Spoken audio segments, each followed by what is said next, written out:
Bueno, sigue aumentando la tensión entre los estudiantes secundarios porteños, sus familias que ya fueron involucradas por el gobierno, ya sabemos, ¿no? Lo de los patrulleros en la puerta, en las casas, en los domicilios particulares. No han explicado de dónde sacaron los domicilios particulares de cada uno de los alumnos que está tomando algunos de los colegios, porque eso también fue selectivo, bien como bajo el régimen de cualquier tipo de terror, ¿no? No hay reglas iguales para todos, con lo cual no se sabe si van a recorrer los domicilios de los estudiantes de todos los colegios que están siendo tomados, 25, o si se van a detener en el Lengüitas y alguno que otro más. En algunos colegios no pasó absolutamente nada, en otros les pasó de todo.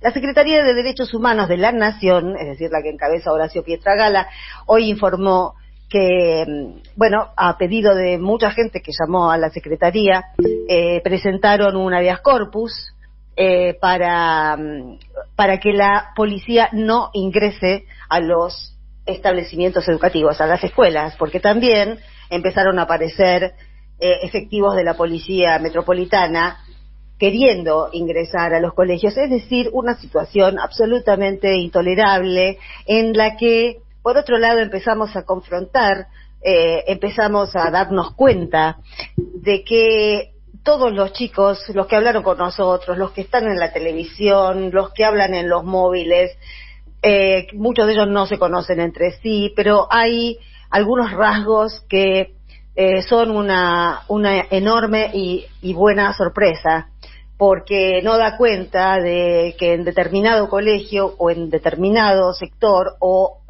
grupos pertenecientes a determinada orientación política específica están teniendo un discurso sólido. Esto sí que es contundente, ya que usaron la palabra contundente para tantas estupideces los medios concentrados. Si hay algo que merece la pena y que justifica la palabra contundente, son los discursos, los argumentos, las formas que tienen de explicarse y de dar a conocer su situación los estudiantes secundarios de 14 a 17 años de la ciudad de Buenos Aires.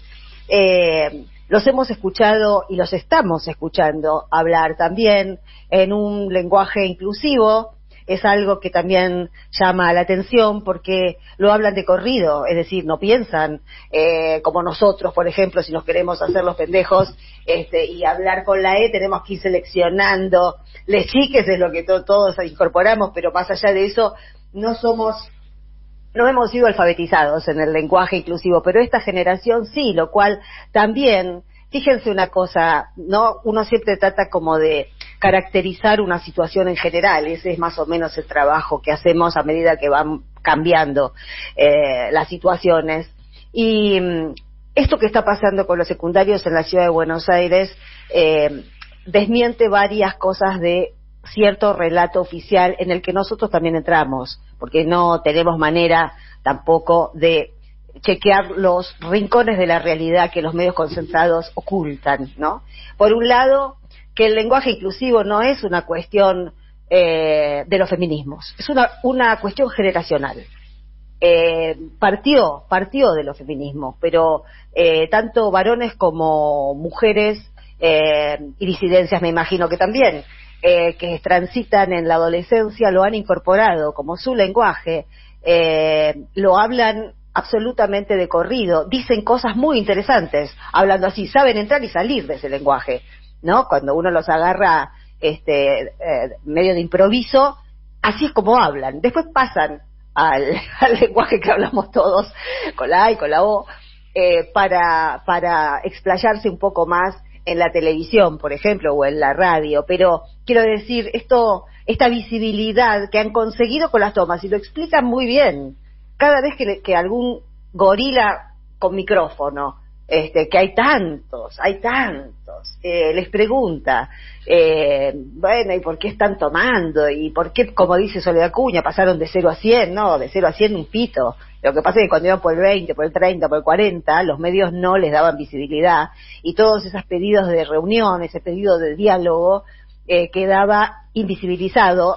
Por lo tanto, Acuña puede decir que pasaron de 0 a 100, pero la realidad no es ni lo que dice Acuña, ni lo que dice Clarín, ni lo que dicen los medios concentrados. La realidad se acerca muchísimo más a lo que están diciendo esos pibes y esas pibas que saben dónde están parados, que saben cuáles son los derechos que defienden, saben que pedir por infraestructura, es decir, poder tener gas en la escuela, o poder tener un vidrio sano, o tener seguridad, o tener un techo que no los haga sentir que en cualquier momento se les puede caer arriba de la cabeza, saben que pedir que, aunque sea ese sándwich roñoso que les manda este gobierno que da vergüenza, por lo menos tiene que llegar para todos los alumnados, no solamente para los que tienen beca. Es decir, las pasantías. Hoy han salido más informes a la luz, los que a los alumnos y a las alumnas que les toca, en este caso mujeres, que les toca ir, por ejemplo, al Hyatt. Hoy circuló, ¿no?, en la planilla del Hyatt, el puesto que van a cubrir es de ama de llaves, revisar los blancos de cada habitación. Es decir, el mensaje que está mandando este gobierno racista, este gobierno clasista de la ciudad de Buenos Aires a los chicos que van a la escuela pública es que efectivamente en la escuela pública se cae, y se cae porque el abanico de opciones que les van mostrando sobre el mundo del trabajo tiene que ver con ese imaginario de la gente del PRO, que les hace no solo pensar y sentir, sino actuar para que los egresados de la escuela pública terminen haciendo alguno de esos trabajos: lavar los platos, ser ama de llaves, hacer sándwiches, trabajar en McDonald's, esas porquerías que no están en el horizonte de alguien que está haciendo el secundario. En las escuelas privadas algunas también hacen pasantías, pero no son las pasantías a las que mandan a los alumnos de las escuelas públicas. Estuvo circulando también bastante el mensaje que dio ayer el vicerrector, mejor dicho, Julio Pasquarelli, del Mariano Acosta. Seguramente lo han escuchado, pero es sobre este concepto, esta concepción de la comunidad educativa. Larreta dice que hay un modelo de país que ha fracasado. Lamentablemente no, Larreta no fracasó. La aspiración de vivir de acuerdo a la ley, es decir, los centros de estudiantes están regulados por una ley, de exigir los derechos, de exigir ser tenidos en cuenta para las medidas que involucran a la propia vida, eso no pasó ni pasará. En todo caso, sigue siendo sostenido por la gente que ustedes deciden eliminar o no ver y no escuchar, pero que no lo vean o que no los escuchen no significa que no existen. Este es el gran malentendido del PRO. Lo que no les dice que sí, no existe. Y si sigue existiendo, lo eliminamos, de la forma que sea. Vamos a escuchar a Julio Pasquarelli ayer en el Mariano Acosta. Traigo conmigo la intención, las palabras y las ideas de todos los equipos directivos de esta escuela. Hoy me toca tener el micrófono, pero en mí está la intencionalidad y está la idea de un equipo directivo que sabe que tiene espaldas suficientemente grandes para que cuando toquen a un solo padre, a un solo estudiante, a un solo docente, vamos a salir a luchar y no lo vamos a permitir. Primero, en estos últimos días se instaló una representación social de que lo político es malo. La escuela está politizada, los docentes politizan. Señores, a ver, somos sujetos políticos, estemos en la calle, en la escuela o donde carajo sea. ¿Para qué es un problema que los estudiantes estén politizados? Estar politizado es poder aprender a pensar, poder decir que no, poder entender los discursos que se esconden detrás de ciertas prácticas. Porque ojo, no hablemos de la toma, porque ustedes saben que yo he dicho que no estoy a favor de la toma, pero la toma es la punta del iceberg para hacernos olvidar que la toma la sostiene la falta de mantenimiento, los bajos salarios, el maltrato a los docentes, el disciplinamiento a las familias, culpabilizándolas Señores, señoras, compañeros, yo simplemente les quiero decir, como les dije hace unos meses antes cuando nos reunimos en este patio, porque nos moríamos de frío, porque no teníamos calderas, cuando se caían los vidrios y cuando se caían las ventanas. Pueden decir que se cae en la escuela pública, pero ¿sabés qué? Vos te caes en la escuela pública y te caes en el mejor lugar que te podés caer porque tenés una red que te sostiene como esta que estamos teniendo acá. Y esa red en ningún momento va a aflojar, todo lo contrario. Bueno, ese es un fragmento de lo que decía el vicerrector de la Costa ayer, y a mí me pareció muy bien que hablara en los términos en los que lo hizo. Cuando Pasquarelli dijo que vamos a salir a luchar si tocan a un alumno o a una familia, etcétera, esto lo puso en tapa Clarín a modo de denuncia. Miren lo que dijo el vicerrector de la Costa, que van a salir a luchar, porque para Clarín, para el PRO, para la prensa concentrada, para la derecha, entre paréntesis, bueno, Marra, el que está cercano a Milei, bueno, también pidió un proyecto para echar a los chicos de la escuela. Miren qué libertarios son los libertarios, son lo más parecido a los conservadores que hemos conocido nunca. Y el hilo de Pasquarelli que me interesaba era precisamente el de la politización.